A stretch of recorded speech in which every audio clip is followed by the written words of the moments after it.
उपासक को सावधानी ये रखनी है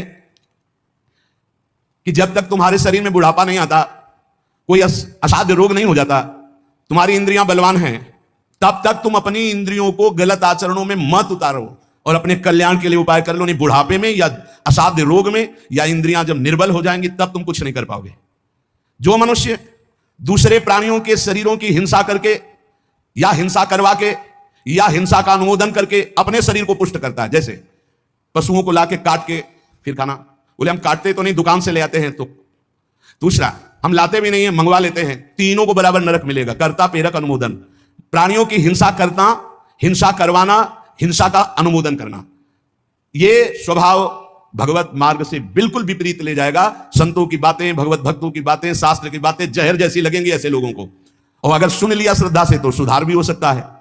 किसी भी तरह से किसी भी जीव को मार करके खाना जो हमारे शास्त्र के विरुद्ध है, वो तुम्हारे लिए हिंसा बहुत बड़ा पाप होगा। जीव तो सब में है, जीव बिना जीवे नहीं। मूरी में भी जीव है, गाजर में भी जीव है, आलू में भी जीव है, अरहर के पेड़ में भी जीव है, उर्द के भी पेड़ में, गेहूं के भी पेड़ में, लेकिन वो हमारे खाने के लिए शास्त्र सम्मत है। लेकिन ये दूसरे अन्य जीवों के मारकर खाने की बात मानव शरीर के लिए नहीं, राक्षसी भाव के लिए, जो राक्षस है उनके लिए है। संसार में जितने भी जीव हैं, मन से, वचन से, शरीर से जब किसी को दंड नहीं दिया जाता तो अपने सारे पाप नष्ट होने लगते हैं और उसे कोई भी दुख भोगना नहीं पड़ेगा। उसके दुख देने वाले पाप कर्म क्षय हो जाते हैं। सभी जीव को चाहिए कि यह बात समझ लें, सब यहां जीना चाहते हैं, सब अपने शरीर को सुखी रखना चाहते हैं। अगर किसी भी प्राणी को तुम मारते हो या उबालते हो या खाते हो तो तुम्हारा नाश निश्चित है, तुम्हारी दुर्गति निश्चित है। अपने स्वार्थ के लिए, काम से, क्रोध से, भय से यदि किसी को पीड़ा पहुंचाते हो, काम से चार लोग मिलकर किसी के साथ ऐसा अभद्र व्यवहार करना या मार देना या ऐसा कर देना, तुम ये सत्य समझ लीजिए कि तुम्हारी दुर्गति पक्की है। ये महापुरुषों के वचन है। जो श्रेष्ठ, परोपकारी, निश्चयपूर्वक दूसरों के दुख को दूर करने की बात करने वाले हैं, वही मानव जीवन धारण करने का लाभ लेते हैं। क्रोध से, लोभ से, भय से या हास्य से भी पापकारी बात कभी मत करो। पाप वाली बात हंसी मजाक में भी मत बोलो। जो साधक आत्मज्ञान प्राप्त करना चाहता है उसे चाहिए सत्य बोले, परिमित बोले, थोड़ा बोले, और संशय रहित बोले, परिपूर्ण स्पष्ट बोले, अनुभूत बोले, और वाणी को चंचल ना होने दे, मर्यादा से बोले। ऐसा बोलने वाला साधु परमार्थ की उन्नति को प्राप्त होता है। सत्य बोले, थोड़ा बोले, संशय रहित बोले, परिपूर्ण स्पष्ट शास्त्र सम्मत बोले, जो बोले अनुभव से बोले, वाचालता रहित होकर बोले, वो परमार्थ का प्रतीक होता है। जो भाषा सत्य है पर कठोर है, दूसरे को दुख पहुंचा रही है, बड़ी रूखी बात है, वो नहीं बोलनी चाहिए।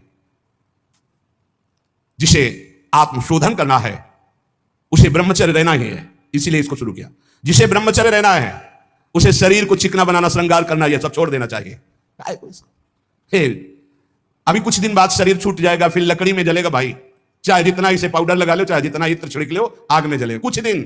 बोले कुछ दिन क्यों, अभी तो हम 30-40 साल ऐसे निकल गए। ऐसे अब पता नहीं 30-40 साल है कि नहीं है, ऐसे निकल जाएंगे। ब्रह्मा जी के यहां कमल की पंखुड़ी में जितने में सुई छेदो उतने में 1 वर्ष हो गया। अपने 100 वर्ष कितने हुए, 100 से ऐसे ब्रह्मलोक में करे तो हो गया। अपने शरीर को ज्यादा श्रृंगार, सुख, सुविधा, प्यार मत दो। जितने से भजन बन जाए, धर्म बने, उतना ही दो। स्त्रियों का काम भाव से स्पर्श करना, संभाषण करना, देखना छोड़ दे। यदि आत्मशोधन करना है स्त्री साधक को पुरुष साधक से, काम भाव से, कैसे, किसी भी तरह से। बहुत सावधानी का विषय, इसे आपको खुद निर्वाह करना है, कोई दूसरा निर्वाह करने वाला नहीं, दूसरे को सफाई देने की जरूरत नहीं। तीसरी बात, पहला है शरीर का श्रृंगार, दूसरा है स्त्रियों से संसर्ग, संभाषण, बातचीत आदि आदि। तीसरा है पौष्टिक और स्वादिष्ट भोजन। ये महान भयंकर हैं 3 बातें जो साधक को नष्ट कर देती है। शरीर का श्रृंगार करना, माताओं बहनों से काम भाव से युक्त होकर के इस तरह का व्यवहार, बातचीत, ऐसा आप सफाई पेश कर सकते हैं। भैया सफाई पेश करने की बात नहीं, आप खुद देख लीजिएगा। आपका अगर दृष्टि ठीक है, आपका भाव ठीक है, आपका व्यवहार ठीक है भगवान को साक्षी करके, तो कोई दोष नहीं है। लेकिन यदि आप अंदर से दूषित हैं तो आप बचिए।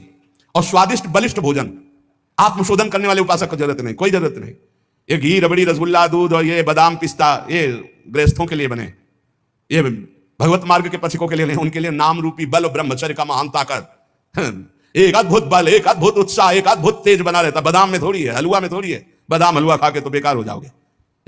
शुद्ध सात्विक थोड़ा अन्न एक बार डाल लिया शरीर पोषण के लिए, बस जल, व्यायाम, प्राणायाम, ब्रह्मचर्य, इससे बहुत बड़ा बल प्राप्त होता है। हमें निरंतर मन को वश में करना, मन को वश में करने के लिए ये शारीरिक बल की जरूरत नहीं है। शारीरिक बल तो अपने आप बना रहता है। उत्साह, एक आत्मिक शक्ति, एक बल, एक अलौकिकता रहती है। ये निकृष्ट आचरण करने से नहीं। स्वादिष्ट और पौष्टिक भोजन की कोई आवश्यकता नहीं ब्रह्मचारी के लिए। 5 चम्मच उसमें दाल में घी डाल के और ये सब कर, फिर कैसे हजम करोगे?